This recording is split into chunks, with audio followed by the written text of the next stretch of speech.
personas que ya han recibido el pañuelo, que han tenido ese privilegio. La periodista Nora Beiras, fuerte aplauso para ella.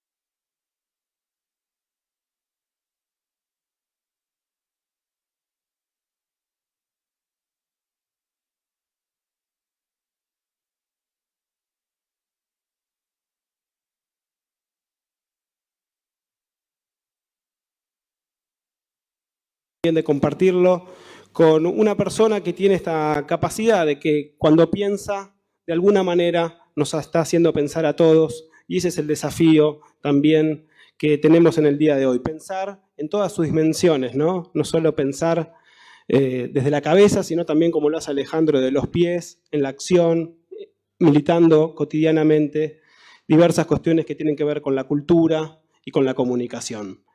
Les quiero contar muy brevemente, como hacemos habitualmente en el marco de las entregas de los pañuelos, en primer lugar, que esta actividad está siendo transmitida en vivo por las redes sociales a través de los compañeros de audiovisuales, así que la están compartiendo también distintas personas en distintos lugares del mundo y es una manera también de poder llevar este reconocimiento a distintos lugares. Para las madres, el pañuelo significa, como decía antes, el abrazo con sus hijos. Surgió por primera vez, lo usaron por primera vez en octubre de 1977, cuando participaron de una peregrinación a Luján, que era una de las pocas actividades públicas que en ese momento la dictadura no había prohibido, lo cual también es revelador de ciertas complicidades entre la jerarquía eclesiástica y la dictadura militar. Decía entonces que para distinguirse entre ellas decidieron usar un símbolo, algo con el cual pudieran reconocerse, dado que algunas comenzaban a marchar en Morón, otras en Padua, otras en Moreno, entonces se iban a ir encontrando a lo largo del recorrido y precisamente en Luján, para poder hacer llegar ahí su reclamo y visibilizar la lucha por los desaparecidos. Entonces, como son las creaciones colectivas, fueron surgiendo distintas ideas de qué usar, hasta que una dijo que podía ser un pañal, que en ese entonces los pañales eran de tela y todas tenían guardadas algún pañal de cuando sus hijos eran bebés. Fue entonces un pañal usado por primera vez, aquella vez en octubre del 77, que tuvo casi nula repercusión en los medios, pero que la gente empezó a hablar de esas mujeres que usaban un pañuelo blanco en sus cabezas, de esas mujeres que usaban un pañuelo blanco en sus cabezas, y así el rumor fue creciendo hasta transformarse en lo que es hoy, este símbolo global de lucha y resistencia que hoy, en reconocimiento a diversas capacidades que las madres han decidido distinguir, le están entregando este pañuelo a Alejandro Kaufman. Y brevemente les quiero contar también algunas de las personas que tuvieron la posibilidad de recibir estos pañuelos, como Nora, como Ulises, también expresidentes como Fidel Castro, como Hugo Chávez, como Néstor Kirchner, como Cristina Kirchner, y también, sí, se puede aplaudir, ahí amagaron a aplaudir, se puede aplaudir. Y también compañeros como Tristan Bauer, como Víctor Hugo Morales, como Teresa Parodi, como Daniel El Tano Catalano, como Eugenio Zaffaroni, distintos compañeros de lucha de las madres. Así que inicialmente lo que vamos a hacer, vamos a escuchar la palabra inicial de Ulises Gorini, que nos va a poder contar, él que ya recibió el pañuelo y que además es de alguna manera quien viene contando la historia de las madres a través de sus libros, de sus investigaciones, lo que significa para las madres este símbolo de lucha. Ulises.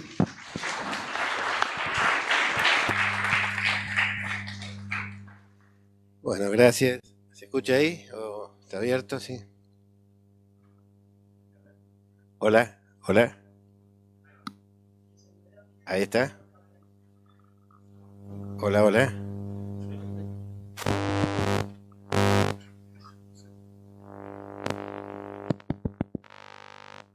Hola, ahí sí creo, ¿no?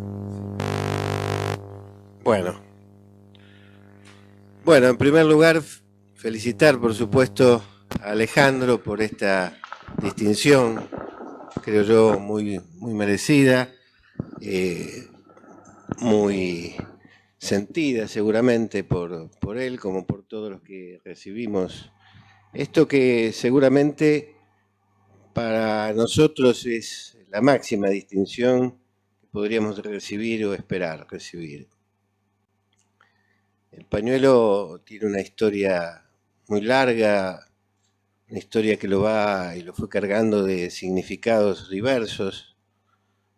Algo contaba del origen Luis recién, y de algún modo el pañuelo va adquiriendo su propia vida, su propio rumbo, ¿no?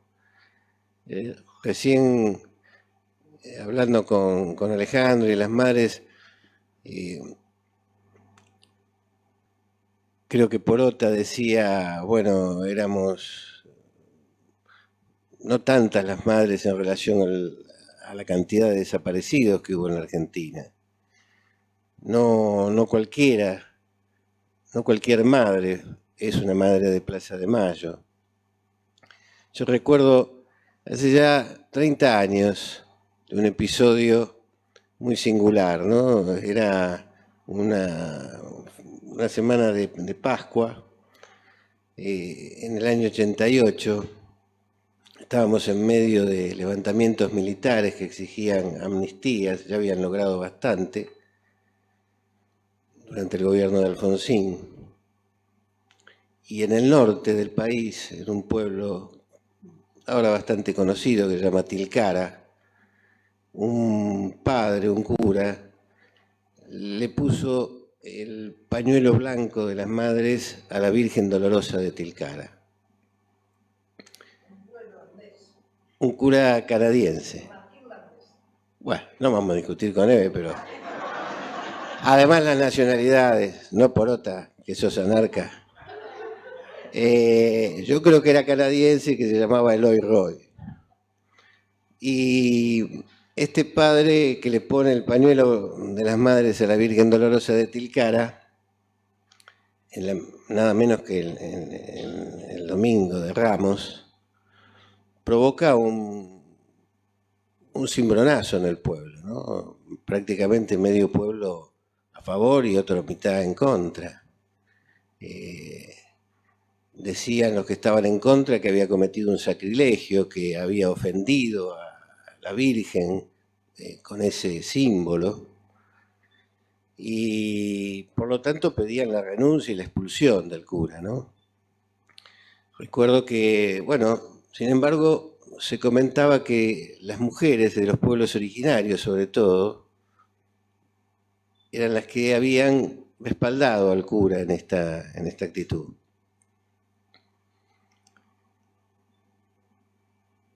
Yo me preguntaba justamente cómo, con tanta distancia, no solo geográfica, capaz que la distancia geográfica es la menor que separa de la Plaza de Mayo a Tilcara, sino las condiciones sociales, económicas, culturales de estos pueblos en torno a Tilcara, habían llegado a comprender la Virgen. Yo era todavía un joven periodista y me mandaron a hacer una entrevista al padre Eloy. Y bueno, en ese entonces no había celulares y los teléfonos no funcionaban muy bien, además él no tenía teléfono en la parroquia, así que me mandaron del periódico a hacerle esta entrevista. Ahí viajé en micro, llego a Tilcara, al único hotel que había en ese entonces. Te podías alojar en una casa de familia o en un hotel de turismo. Me alojé en el hotel, dejé el bolso en la habitación, bajé de nuevo al hall y le digo al conserje dónde quedaba la iglesia, medio pajuerano yo, porque se asomaba un poquito, como Tilcara era un pañuelo, la veía, pero pregunté dónde quedaba la iglesia y me dice, bueno, salga, mire que la va a encontrar solito. Y me dice, ¿a quién busca? Y vengo a ver al padre Eloy. Dice, no, el padre Eloy se fue a ver a las comunidades aborígenes y no puede tardar una semana, 15 días. Yo iba por 2 días a lo sumo. Una desilusión. El tipo se ve que me ve la cara de contrariado y me dice, bueno, no va a encontrar al padre, pero está el hijo. Yo dije, bueno, es un cura pero progresista, pero no pensé que era tanto. Y efectivamente estaba el hijo, era un hijo adoptivo de 27 años, un chico que había adoptado él cuando tenía 6 en el Chaco. Tenía 7 hijos adoptivos, este era uno que vivía con él. Y me tranquiliza y me dice, no, mira, papá sí se fue efectivamente a visitar a las comunidades, pero va a venir mañana porque fue a una visita corta, así que lo vas a poder entrevistar. Y efectivamente al día siguiente lo pude ver y hablar con él. Y bueno, el motivo fundamental era cómo estas mujeres de los pueblos originarios de la zona se habían identificado con las madres de Plaza de Mayo, con esta distancia enorme que hay entre estos dos sitios, estas dos culturas. Y él me decía que, bueno, que él les había contado mucho la historia de las madres y la historia del pañuelo. Que les decía, porque sobre todo ocurría un fenómeno que todavía existe, que era la desaparición de chicos en la zona por el tráfico de órganos, ¿no? Chicos que son asesinados para extraerle los órganos, me contaba el padre Eloy. Y entonces las madres después van a la parroquia a pedirle al cura que Dios las ayude a encontrar a sus hijos, ¿no? Y me dijo una expresión que me quedó grabada para siempre. Dice, me traían un pulovercito, unos zapatitos, como si Dios fuese un buen sabueso que oliendo esas prendas iba a encontrar el rastro de sus hijos. Y bueno, entonces él les había contado la historia de las madres de Plaza de Mayo, de que tenían que organizarse, que tenían que pelear, porque Dios no iba a encontrar de ese modo a los chicos, ¿no? Y ahí me dice, pero nunca logré que se organizaran, nunca logré que salieran a pelear de este modo, ¿no? Y ahí vuelvo a lo que comentábamos antes con Porota. No toda madre, lamentablemente, puede tener la oportunidad, el coraje, la valentía, las condiciones para transformarse en una madre de Plaza de Mayo, en una mujer activa que lucha más allá hoy que por la búsqueda de sus hijos, por la búsqueda de un país muy distinto al que tenemos. Así que el pañuelo tiene su propia historia, gira ya con sus propios vuelos, cargado de ese significado de toda la lucha con que las madres lo han construido, porque es una construcción, es un símbolo arduamente construido. A veces lo entregan en actos como este y otras veces lo entregan espontáneamente. Me acuerdo cuando en una entrevista que le hizo un periodista español, allá en el año 91, 90, ¿no? Jesús Quintero, en un programa muy visto en la televisión española que se retransmitía acá a veces, le hizo un hermoso reportaje a Eve y al final Eve, emocionada, le entregó espontáneamente su pañuelo, ¿no? En ese reportaje ella, respondiendo a la pregunta de qué había sentido cuando Menem le dio el indulto a los genocidas, bueno, ella dice que se había sentido muy mal, por supuesto, muy triste por esa acción, y definió a Menem como una basura. En ese momento, prácticamente, muy rápidamente llegó esa información a la Argentina y Menem decidió hacerle un juicio por desacatos y calumnias e injurias a Eve. Estaba todavía en España y se decía que cuando llegara a la Argentina iba a ser detenida. Finalmente vino, la citó una jueza federal de entonces, Berrás de Vidal, y Eve llevaba el pañuelo puesto, por supuesto, ¿no? Tenía que responder por ese calificativo de basura que le había dado a Menem. Y la jueza la intimó a sacarse el pañuelo, porque era un símbolo político y no podía estar en una audiencia judicial con esa insignia. Eve, por supuesto, se negó. Entonces parecía que a un desacato iba a sumar otro rápidamente. Los abogados en torno a ella, creo que uno de las Rojas Salinas, otro Barcesat, ya empezaron a mirarse preocupados, es insalvable jurídicamente. Bonafini. Y bueno, no se lo sacó, por supuesto. Entonces se generó una cierta tensión. La jueza se levantó, dijo que se iba a deliberar, y al ratito salió una secretaria a leer la resolución. Los abogados esperaban que ahí quedara presa. La jueza finalmente la autorizaba a usar el pañuelo.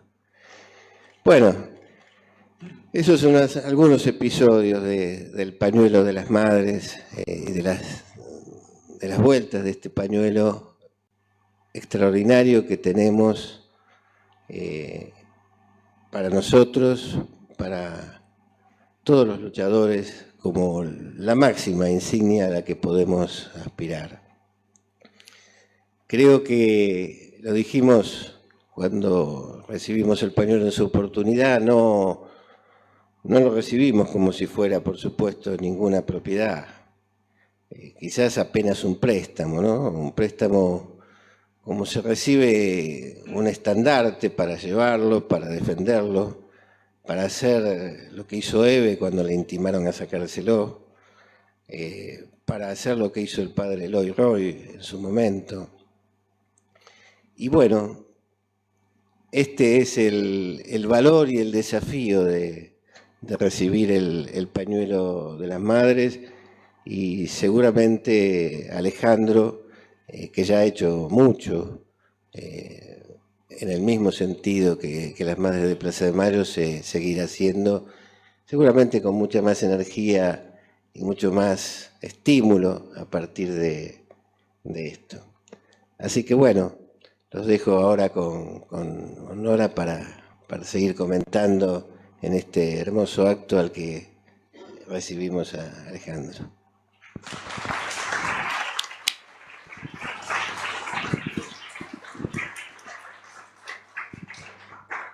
Bueno, buenas tardes. Primero, gracias nuevamente a las madres, a Alejandro y a Ulises por compartir nuevamente este momento que es inolvidable y que marca la vida de los privilegiados que tuvimos la dicha de poder recibir un símbolo de esta potencia, de esta coherencia, de esta lucha. La verdad que, bueno, no sé por dónde empezar. No sé por dónde empezar, ¿por qué? Porque la verdad que el estar acá en esta ceremonia me recuerda a mi papá, que murió hace poco, y la emoción de mi viejo, perdón, porque la mía también, de no haber podido venir en su momento y haber llorado mirando el video por las palabras de Eve en ese momento. Y bueno, perdónenme por esta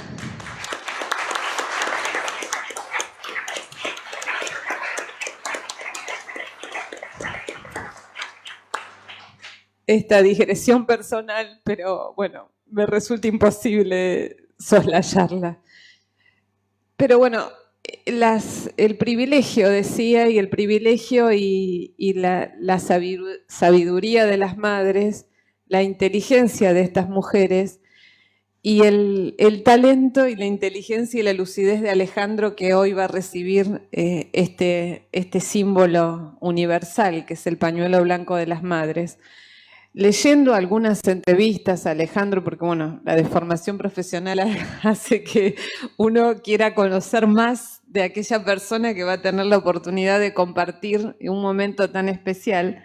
Bueno, hay mucho para hablar de Alejandro y bueno, todos los que están acá lo conocen, y su lucidez para ver lo que sucede, para analizar lo que sucede y para explicar lo que nos está sucediendo es siempre, digamos, fascinante. Y una de esas frases que leí, entre tantas otras, pero que me parece que es muy alusiva de lo que significan las madres, Alejandro dijo por ahí que el capitalismo tiene la habilidad de distraernos todo el tiempo, de intentar distraernos para que nos olvidemos. Y creo que realmente el gran tributo de las madres es que han luchado y siguen luchando y seguirán luchando todo el tiempo para que tengamos memoria.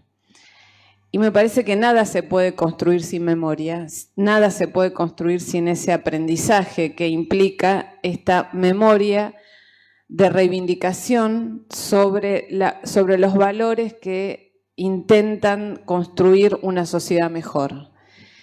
Y creo que esto, simbolizado en el pañuelo a través de décadas, cuando recién Luis decía, bueno, 41 años de las madres, uno piensa lo que era la Argentina hace 41 años, en esa procesión a Luján de estas mujeres que llegaban desde distintos lugares, que salieron a la calle a partir de la tragedia más visceral, más urgente, más cruel que puede sufrir una mujer, como es la muerte, la desaparición de un hijo, y que desafiando esa dictadura que estaba omnipotente en ese momento, se atrevieron a juntarse, se atrevieron a seguir y se atrevieron a ponerse esos pañuelos, a trascender las fronteras y a transformarse en un símbolo mundial a partir de la reivindicación primero la necesidad de saber dónde estaban, de reclamar justicia y de no olvidar, y no olvidar desde el lugar de lo fundamental que es saber qué pasa, saber qué pasó, saber por qué pasó, y eso poder transmitirlo generación tras generación para que se conozca, para que no puedan aplastar la memoria y la historia. Parece que ese símbolo es un símbolo que resume todo, resume esa lucha, resume la perseverancia en esa lucha, la inclaudicable fuerza para seguir adelante a pesar de todo. Si uno piensa, creo que fue la última vez, y no, por ahí, bueno, acá las madres me van a ayudar, que las reprimieron en conjunto, que fue en diciembre del 2001, ¿no? Esa foto terrible de lo que fue el fin del gobierno de la Alianza, reprimiendo a las madres con la policía montada en la Plaza de Mayo, que dejó un saldo de más de 30 muertos en todo el país. Eso muestra a las claras lo que es la lucha de estas mujeres, hasta dónde es capaz el poder establecido de avanzar, pero al mismo tiempo hasta dónde no puede avanzar más allá, porque realmente creo que han construido, Ulises decía, el pañuelo es un símbolo que se ha construido, y en esa construcción también implica una barrera para el avasallamiento de ese poder. Eve, como símbolo de las madres, ha sufrido y sigue sufriendo en carne propia lo que es la persecución permanente del poder. Pero me parece que también ha tenido la capacidad y sigue teniendo esa capacidad de provocación y reverencia, de plantarse y de decir, por citar lo que estamos viviendo, creo que fue la primera en decir, pará la mano Macri. Y bueno, y la verdad que después de separar la mano Macri, que fue hace más de un año, todo lo que ha pasado en la Argentina, me parece que si gran parte de la dirigencia política hubiese estado a la altura de esa claridad de esta mujer para poder pararse de otra manera y no bancar y aprobar medidas de la forma en la que lo han hecho, respetando supuestamente la institucionalidad, avasallando los derechos de todos, otra sería la realidad hoy en la Argentina. Pero también ahora, con esa irreverencia, yo lo decía antes de entrar acá, no voy a repetir el textual porque ahí sí me van a hacer un juicio a mí también, pero Eve decía que el otro día, escuchando a la expresidenta, la senadora Cristina Kirchner, no sabía con qué regocijarse más, si con las palabras de Cristina o con la cara de la vicepresidenta. Y creo que fuimos muchos los que tuvimos ese pequeño momento de placer en el contexto de lo que estamos viviendo, porque ahí se nota la distancia sideral entre dos protagonistas de la política en la Argentina. Y bueno, Eve tiene eso, tiene esa irreverencia, esa provocación, ese obligarte a pensar y a darte cuenta de que siempre se puede. Me acuerdo que una vez haciendo una entrevista me dijo, bueno, siempre se puede, pero ahora me van a decir que le robé esto a Durán Barba.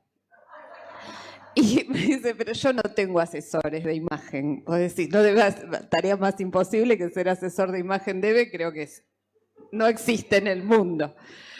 Entonces, pero ella reivindica esto a partir de su historia, de la historia de las madres. Las madres han podido, pueden y siguen pudiendo a partir de la fuerza que les da la convicción de la lucha de lo que hacen, que encaran, y la convicción de lo que están deseando para todos, en ese colectivo, esa ambición del colectivo como realmente, como el sujeto transformador de la historia. Me parece que eso es lo que señala este pañuelo blanco, que hoy en día tiene, en esta Argentina que tiene cosas maravillosas a pesar de los padecimientos que todos tenemos a diario, que es esa continuidad histórica que se ve hoy y que a mí, por lo menos como ya mujer madura, me regocija y me reconforta con la política y con la militancia, que es el apasionamiento,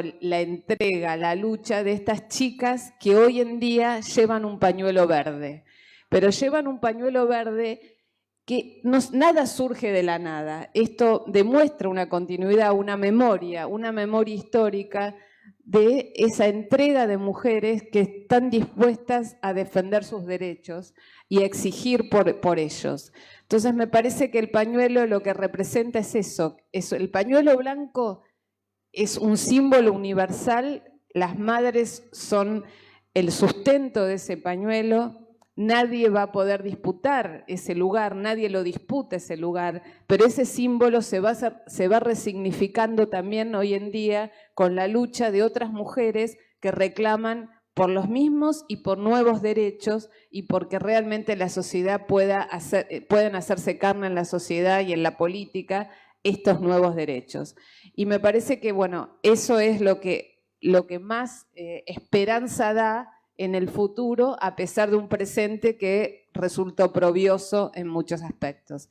Así que, bueno, para mí un honor estar acá acompañando a un señor más que lúcido, más que inteligente y que además demuestra una trayectoria en el lugar que, en la defensa de la única política que, desde mi punto de vista, sigue siendo la única que apuesta realmente a la inclusión, por lo menos en el sistema en el que vivimos, que es la educación. Y la defensa de la educación pública es lo único que nos puede llevar a garantizar que todos tengamos por lo menos un pie de igualdad para poder enfrentar un mundo que es cada vez más desigual. Así que bueno, los dejo con Alejandro, que es realmente la estrella de la jornada.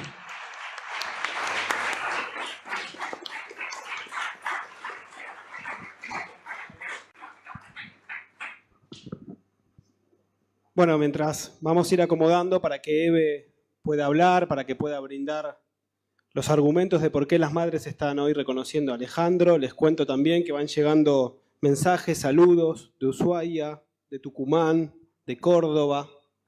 Veo también presente autoridades de la Universidad Nacional de Buenos Aires, ahí lo veo a Diego de Charras, director de la carrera de Ciencia de la Comunicación, a Damián Loretti, ex director y ex vicedecano, a Glenn Potolsky, ex decano de la facultad. Y ahora sí, las madres acomodadas van a entregar el pañuelo y a brindar los argumentos de esta entrega. Sí.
Espera que te voy a sacar una foto.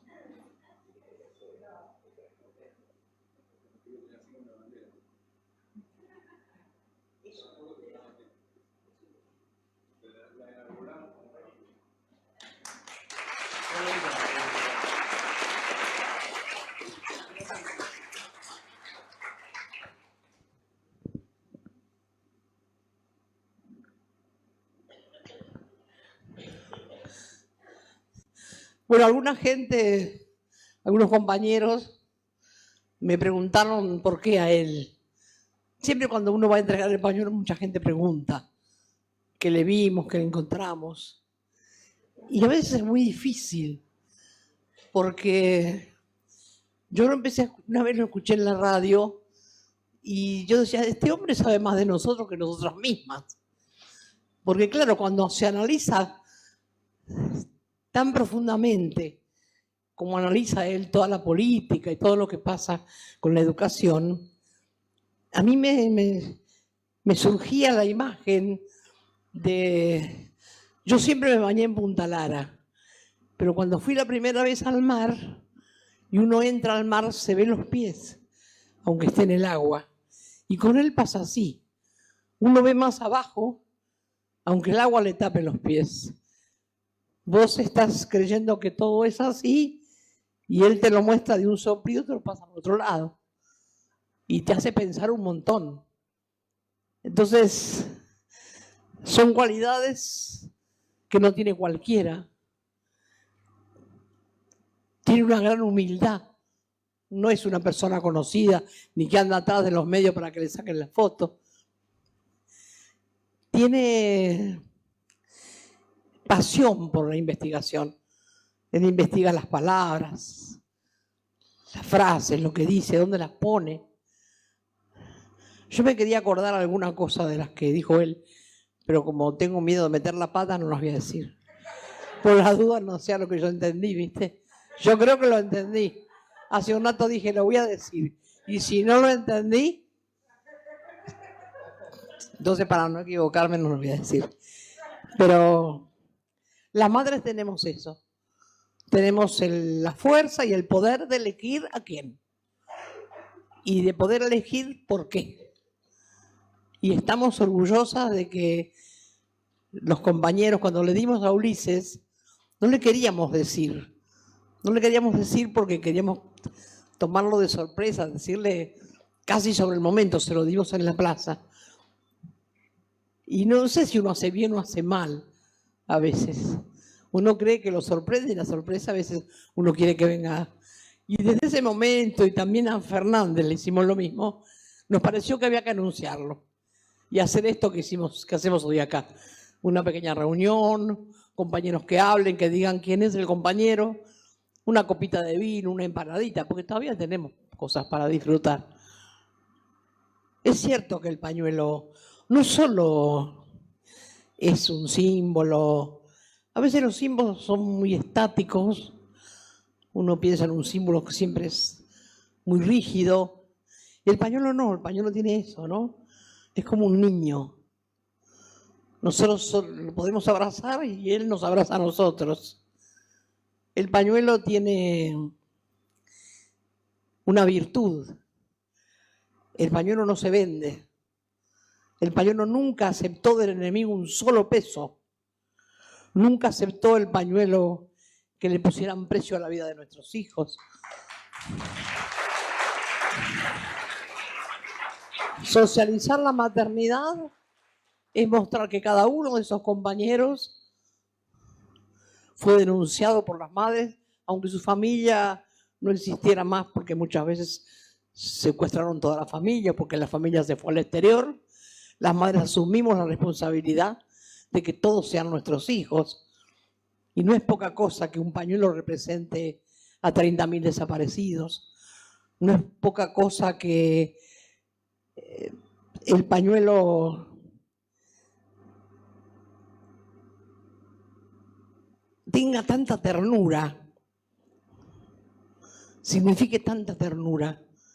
El pañuelo significa un abrazo muy grande para nosotros. No solamente el abrazo de nuestros hijos, sino de todos ustedes que pasaron a ser nuestros hijos. A veces viene una gente y dice, ¿no venden el pañuelo? No, compañero, el pañuelo no se vende. El pañuelo lo borda Rosita, antes lo fusilaron. Entonces, y grandes historias.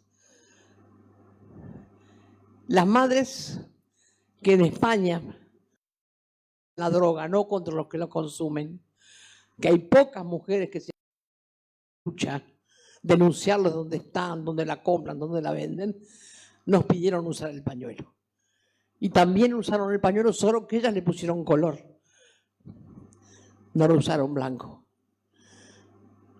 Cuando pasó lo de Chernobyl, que empezaron a nacer y a crecer niños tan enfermos, las chicas jóvenes, muy jovencitas, que empezaron a pelear para que la sacaran de ahí, para que la cambiaran de lugar, para que no hicieran más esos lugares tan poco seguros, donde nacieron miles y miles de niños con problemas irreparables. Ellas quisieron usar el pañuelo. Aunque tenían a su hijo a lo mejor al lado muy enfermo, quisieron usar el pañuelo. También como un símbolo de denuncia, como un símbolo de protección. Le dieron un montón de aspectos al pañuelo que nosotros lo veíamos de otra manera. Y cada uno que fue pidiendo usar el pañuelo tenía otro motivo. Cuando colocaron las ojivas nucleares enfrente de muchas casas de Alemania, los yanquis que la tenían medio ocupada, las mujeres pidieron usar el pañuelo. Y se hicieron pañuelos color lila. O sea que el pañuelo hace muchísimos años que recorre el mundo. El pañuelo está en algunas iglesias que lo han pedido los mismos sacerdotes. El pañuelo ahora se hace en venecita blanca y se lo damos a muchos compañeros también y tiene mucha fuerza. El pañuelo, nos podemos olvidar de cualquier cosa las madres menos del pañuelo. Y aunque a ustedes les parezca mentira, nos fijamos a ver quién tiene el pañuelo más blanco. Y hay una madre que tiene el pañuelo, que no está enferma, ahora no viene visitación, que no sé con qué jabón lo lava, pero es una blancura que no lo tenemos ninguna de nosotras. Yo les cuento todo, lo simbólico y lo común, porque también nos pasa eso. Pero también hay algo muy hermoso. Cada una lo dobla de una manera diferente. Yo las he observado cuando llegamos de la plaza. Se puede doblar en triángulos, en cuadrados. Nunca nos sacaron fotos en ese momento, pero a mí me gustaría que nos saquen, porque es la forma, es como si acariciáramos al hijo. Nadie se lo saca y lo tira por ahí, no. Dobladito, dobladito, dobladito. Cada una tiene un estuche para llevarlo. Estas son las cosas pequeñas que hacen las grandes cosas. Las madres tenemos un amor inmenso al trabajo y a la lucha de nuestros hijos y un amor inmenso a Néstor y a Cristina.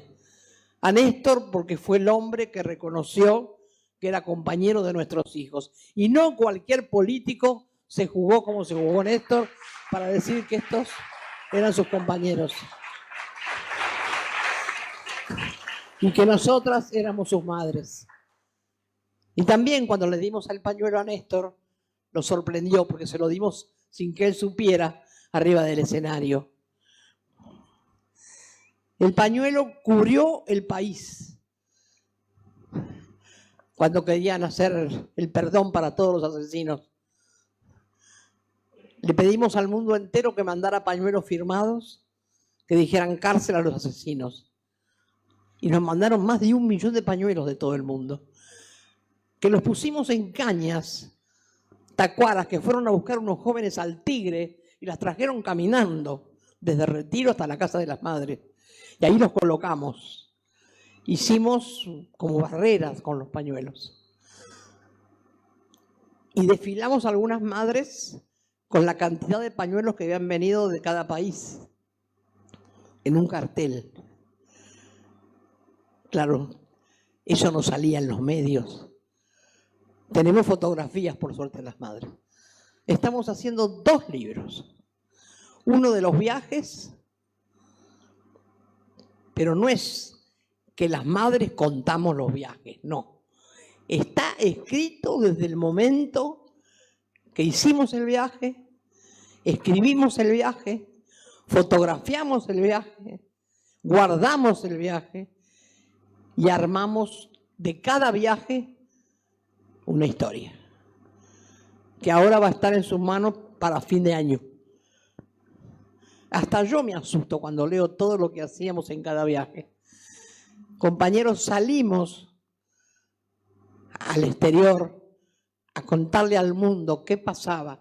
Por eso me llama la atención que ahora, con todo lo que pasa, no haya una comisión que salga a golpear las puertas de todos los parlamentos, sobre todo los parlamentos de izquierda, para que escuchen qué está pasando en esta patria. Nosotros salimos sin saber idiomas, sin plata, pero de lo que estábamos seguras era que teníamos que hablar de lo que pasaba y solo teníamos que pedir justicia. Nunca salimos a pedir plata. Jamás en los 3, 4 primeros años de nuestra lucha salimos a pedir plata. Siempre salimos a pedir justicia. Y eso nos diferenció de todas las organizaciones. Por eso el pañuelo tiene este valor.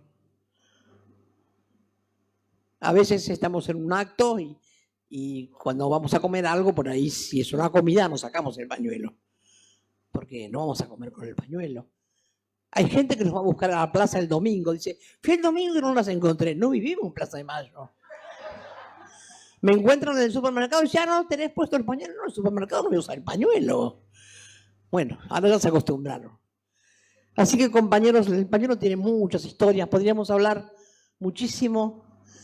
Hay historias muy increíbles. Nosotros fuimos a Perú cuando los compañeros del MRTA estaban encerrados en la embajada de Japón. La habían tomado para denunciar. Todos los que estaban reunidos ahí, como ahora acá, que no sabemos cuántos están reunidos con Macri, para vender el Perú. Y los compañeros tomaron la embajada, sin un solo tiro. Y se armó un lío terrible con la idea de matar a esas 16 personas que habían tomado la embajada. Y las madres nos fuimos a Perú, con Eve Macia. Nos invadieron el hotel, nos revolvieron la pieza, nos robaron la plata. Nunca nos dejaron arrimar demasiado al lugar, pero ellos se enteraron que estábamos. Después, como siempre pasa, un cura mandó una virgencita y en la virgen había un micrófono y se enteraron de lo que iban a hacer y fusilaron a los 16 jóvenes que habían tomado la embajada sin tirar un solo tiro. Fue muy triste para nosotras y quisimos ir a la cárcel a ver si podíamos ver a alguno de los presos del MRTA. Esos presos del MRTA estaban en una cárcel enterrada en la montaña, que las madres, cuando bajaban de quien las llevaba o el colectivo que las acercaba, tenían que contratar a alguien con una carretilla o arrastrar ella la comida que les llevaban. Pero ustedes ni se imaginan que nadie podía entrar. Y estas cosas de la locura que hablaban hace un rato que yo tengo, vi que venía el auto de un juez y le digo al compañero, vamos a seguirlo, capaz que el juez va a la cárcel. Y en el coche que íbamos lo seguimos y entramos, todos creyeron que íbamos con el juez. Así que pasamos casi hasta la puerta del penal. Y vimos ahí el horror también. Cómo les robaban a las madres de lo que les llevaban de comida, la mejor parte, y le dejaban lo que casi no se come. Cómo las verdugueaban. Cómo les hacían tirar por arriba de una reja la comida que no les llegaba nada. Esas cárceles de Perú siempre fueron muy terribles y tampoco nunca se supo. Y las madres quisimos hacer una marcha en la plaza más grande que tiene Perú. Y convocamos a las familias y vinieron. Pero el ejército inmediatamente rodeó la plaza. Las familias se fueron a la iglesia porque tuvieron miedo. Y mi compañera y yo, a pesar de los gases, tenemos las fotos marchando con el pañuelo en la cabeza y un pequeño cartel de no pasarán. Esas cosas puede el pañuelo. Si esas mujeres hubieran usado el pañuelo, seguro que el pañuelo les hubiera dado fuerzas para marchar junto a nosotros pidiendo porque se termine esa cosa tan horrible que son las torturas que pasa la gente en las cárceles. Así que las historias del pañuelo son infinitas y podíamos hacer otros libros sobre estas historias. Así que, compañeros, ahora lo vamos a escuchar a Alejandro, que me imagino que contará algunas de las cosas que yo les estoy diciendo. Y la verdad que lo queremos mucho, que se lo merece muchísimo. Y ojalá muchos estudiantes aprendan, cuando él habla, a tomar ese análisis y tratar de entenderlo. Porque él lo pone fácil. Pero ahora cuando uno después lo quiere pasar al cuerpo de uno, dice, epa, ¿hasta dónde vas a llegar esto? Bueno, aprendamos. Aunque sea eso, tenemos que aprenderlo. Gracias, Alejandro, por lo que nos das. Gracias, compañeros, por venir.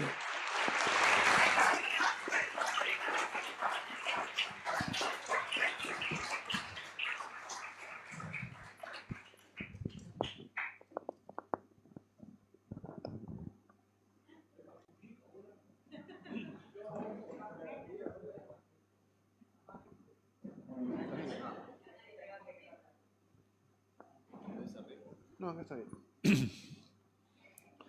Bueno, voy a empezar por la parte fácil, que es el agradecimiento a las madres, antes que nada, por algo que quiero llevar del merecimiento a la responsabilidad, pero eso lo voy a decir después. El agradecimiento es fácil porque, bueno, recién escuchamos una clase pública, ¿no? Esto fue una clase pública sobre el pañuelo.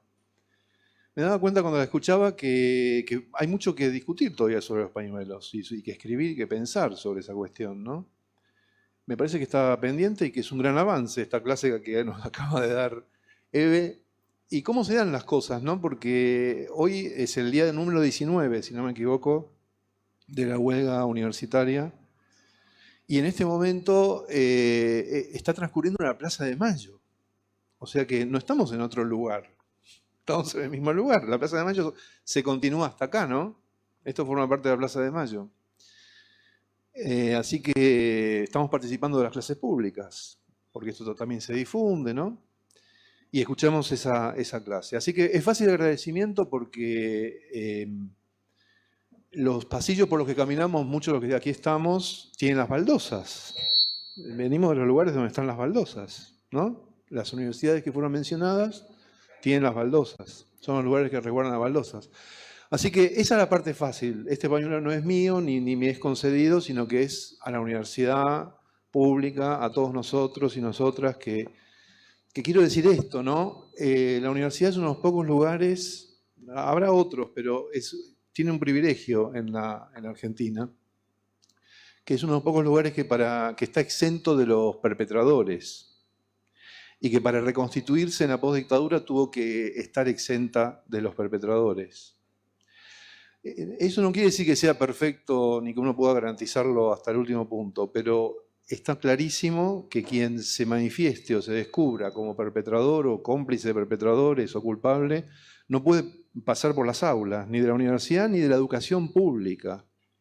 Y es por eso también que es tan perturbadora y tan molesta la universidad pública y la educación pública, que se plantea como un lugar que tiene que ver con cuestiones económicas o con inclusiones. Es también una perturbación que produce que su legitimidad se sustenta sobre haberse dislocado del horror, cosa que muchos otros ámbitos de la Argentina no lo podemos hacer. Y estamos en el medio de una ordalía de la responsabilidad. Esta es una verdadera ordalía. La regresión, vamos a pasar mucho tiempo pensando en la regresión de estos 3 años, cómo hemos vuelto, ¿no? En tantas cosas, en que se nos diga todo el tiempo, ¿usted cree o no cree en la culpabilidad? Como si fuera una religión, como si fuera una fe que uno puede creer o no creer en la culpabilidad. ¿Usted pone o no pone las manos en el fuego? Qué pregunta infamante, desgraciada, siniestra que es estar preguntando, porque es volver a la Edad Media, ¿no? Es decir, poner las manos en el fuego para que Dios decida si uno era inocente o no, si se quemaba o no se quemaba, y se ha naturalizado la cuestión de poner las manos en el fuego, y tenemos hasta compañeros que dicen yo pongo las manos en el fuego, o yo no pongo las manos en el fuego, cuando lo que hay que cuestionar es la idea misma de que eso pueda haberse naturalizado. Porque lo que se nos ha naturalizado, y eso es una consecuencia de la dictadura, es esta idea de que, bueno, podemos cambiar, cambiemos, ahora estoy arrepentido de haber cambiado, me arrepentí de haber cambiado, porque en el primer minuto parecía que arrepentirse era algo que podía tener algún interés. Al siguiente instante nos damos cuenta que no tiene ningún interés y que está dicho de la misma manera fácil, frívola, con que se produjo el cambio, ¿no es cierto? Entonces, hay una manifestación del horror en esta experiencia que es no tener nada que ver. Y entonces olvidar que acumular riqueza es no tener nada que ver. Acumular riqueza es no tener nada que ver. Solo si no se tiene nada que ver se puede acumular riqueza.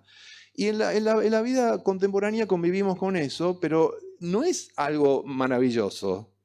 Esta idea de, ¿y qué tiene de malo tener plata? ¿Qué tiene de malo ser rico? Sí, tiene algo de malo, No es del todo bueno, podemos convivir con eso, pero si le ponemos ciertos límites.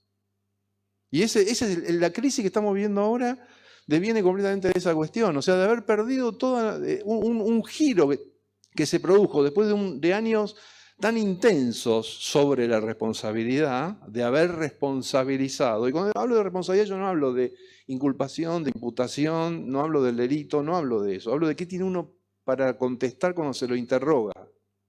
Porque la cuestión de responsabilidad es sobre un interrogante, ¿no es cierto? A Caín se le hizo una pregunta. Se le hizo una pregunta. ¿Dónde está tu hermano? Es una pregunta. Y la responsabilidad es saber que existe esa pregunta o negarlo. Todos tenemos la posibilidad de negarnos a la existencia de esa pregunta o saber que existe esa pregunta. Por eso esa pregunta no es sobre lo que uno hizo o no hizo solamente, sino también qué dice después.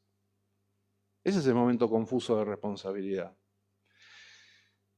Y hay muchas cosas que han pasado en estos años que han preparado el terreno, ¿no es cierto? Han preparado el terreno subrepticiamente para que de repente nos encontremos en esta crisis cultural, moral, en esta situación tan extremadamente confusa, de enorme riesgo, ¿no? de llevarse a un país por el sumidero.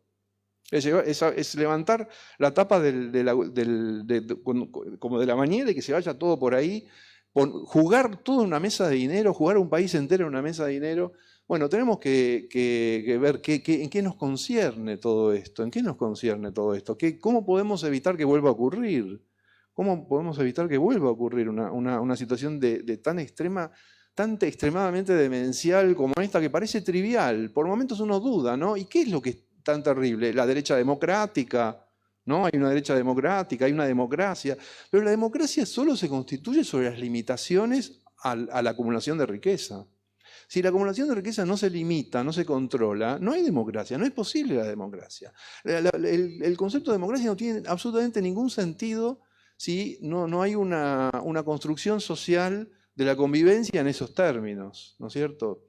Y digo, muchas cosas se han hecho para llegar a este punto, ¿no? Por ejemplo, algo que yo quiero decir es cómo las difamaciones sobre la memoria, verdad y justicia las conocemos todos, pero menos claro está lo que se ha hecho más subterráneamente sobre memoria, verdad y justicia. Por ejemplo, insistir y no respetar las diferencias, ¿no es cierto?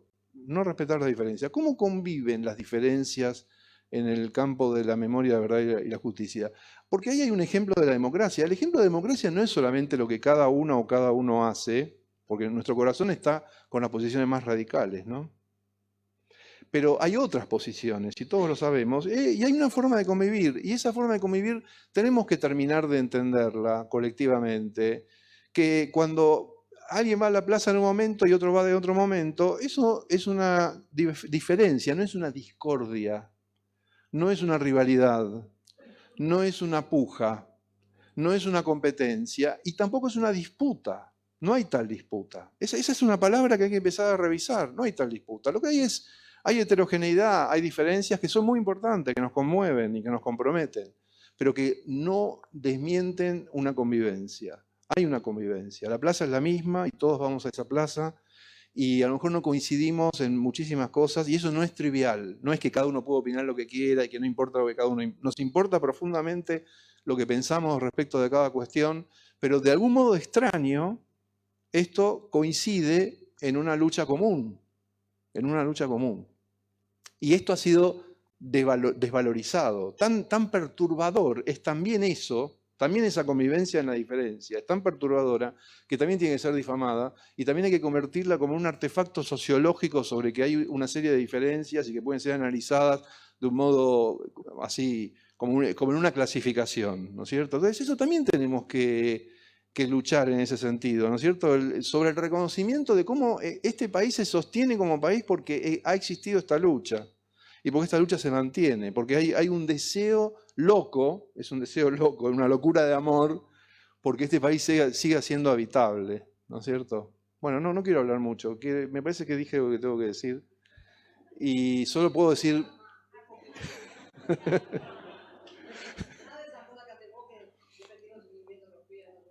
Sí, bueno, yo en estos días estaba dándole muchas vueltas a la cuestión de la responsabilidad, ¿no? Esto empezó echándole toda la culpa de un accidente gravoso y trágico a un gobierno y haciéndolo caer. Y no podemos menos que recordar una y otra vez cuánto consentimiento que hubo con eso. Eso es una cuestión que está pendiente, porque el linchamiento es una de las formas, hay dos formas de eximirse de responsabilidad, la del verdugo y la del linchamiento. El verdugo no tiene rostro, mata en nombre de otra cosa que no le concierne, no se sabe quién es. Y en el linchamiento ocurre algo similar, ilegalmente. El verdugo es legal, ¿no? El linchamiento no es legal, pero también nos exime de responsabilidad, ¿no es cierto? Salvo el que tira la primera piedra, como dice el Evangelio, ¿no? Pero después todos siguen ese impulso y nadie es responsable de lo que ocurre. Bueno, toda esta historia empezó con un linchamiento. Empezó echándole toda la culpa absolutamente de lo que había ocurrido a un núcleo de gobernantes, de funcionarios, de ideas políticas, porque ahí había ideas políticas. Y eso tuvo éxito en la vida social y se impuso y se mantuvo hasta el presente, ¿no? Porque es una pesadilla esta situación de alguien que tiene toda la responsabilidad y actúa como si no tuviera ninguna responsabilidad y donde el trabajo es determinar cada día quién tiene ajeno toda la responsabilidad de lo que ocurre, que somos todos nosotros, todo el resto del mundo, Turquía, o sea, en los lugares más remotos del mundo hay una absoluta responsabilidad. Es una cosa demencial. Y que esto esté ocurriendo es una pesadilla. Es decir, tenemos que salir de esta pesadilla. Tenemos que despertar de esta pesadilla, tenemos que despertar a otros y a otras de esta pesadilla. Yo creo que ese es un trabajo que forma parte de la educación, pero también de la política, ¿no? Hoy en día la política es despertar de esta pesadilla. Es despertar de esta pesadilla. No puedo hablar mucho, Eve.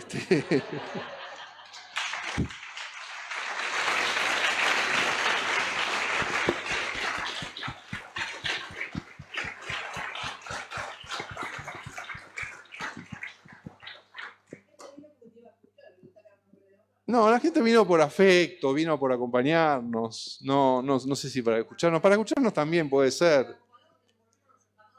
Pero vos dijiste cosas maravillosas sobre el pañuelo. El pañuelo es un símbolo que se mantiene cerca de su origen. Bueno, todo lo que dijiste tenía mucho que ver con eso. Y lo que se me ocurrió cuando te escuchaba es que el símbolo que más a mano me vino cuando vos hablabas es la espada. Porque la espada es un símbolo que sigue teniendo la utilidad de su origen, ¿no es cierto? Y así ha sido utilizado así durante muchos siglos, ¿no es cierto? Y el pañuelo es como la respuesta a eso, es como lo contrario, ¿no?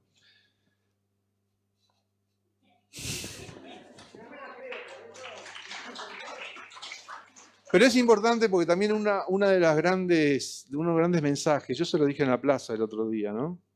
Uno de los grandes, el gran mensaje que también es tan perturbador, es cómo resolver nuestra historia, porque hay un montón de colegas, compañeras y compañeros que están con el tema del delito que fue la violencia política, ¿no? Bueno, si vos querés que hable, digo eso, por ejemplo, ¿no? El delito que fue la violencia política, cómo esta sociedad resuelve su historia, Desde el primer día en el retorno democrático apareció esa idea del delito. En la plataforma electoral del radicalismo no estaban los juicios en las elecciones del 83. Lo que estaba era restituir a las Fuerzas Armadas su legitimidad, que es una cosa que uno puede reconocer, pero estaba negar la responsabilidad. Esa cuestión estuvo desde el primer día. Por lo menos decir esto sirve para que sepamos cuál es el problema, para que sepamos que es difícil asumir la responsabilidad. Hoy hablábamos, creo que vos lo mencionaste o lo mencionó Ulises, ¿no? La cuestión de que pocas madres ha habido, ¿no? Uno podía preguntarse si su propia madre habría sido una madre o no. Yo no lo sé, porque yo pude haber sido alguien así. Mi madre pudo haber sido alguien así, no vive ahora. Y no lo sé, y a lo mejor no lo quiero saber, ¿no? Hay un cineasta que tuvo un padre militar que murió antes, Edgardo Kosarinsky, que murió antes de la dictadura, y se pregunta, habiendo sido capitán de navío, ¿qué habría pasado si no moría antes de la dictadura, ¿no? Esas son preguntas que no tienen respuesta, pero que no está mal formulárselas, porque está esa famosa frase, ¿no? Desgraciados los pueblos que necesitan héroes. O sea, apreciamos, agradecemos, estimamos, amamos las conductas heroicas, pero deseamos un mundo en el que todos podamos sostenerlo. Por eso es tan importante que el símbolo esté cerca de su origen, ¿no es cierto? Por eso a mí me parece tan profundo lo que dijiste sobre el pañuelo. O sea, el pañuelo sigue siendo un pañuelo, ¿no? Entonces me arrepiento de haber dicho, o no me arrepiento, pero digo, lo matizo cuando dije es bandera, porque la bandera pierde su origen. Las banderas pierden el sentido que tenían. Se las puede usar como un pañuelo, pero no son un pañuelo. Son un símbolo alejado de los cuerpos. Y yo creo que lo que resume toda esta lucha es haber mantenido los cuerpos, los símbolos, las acciones en un mismo núcleo, ¿no es cierto? Y eso es lo que nos mantiene en esta saga.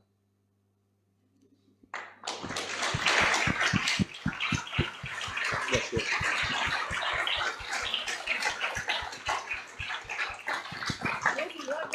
Que no se quieren casar, vos. Te ofrecen casamiento y nunca se casan. Sí, porque yo me quiero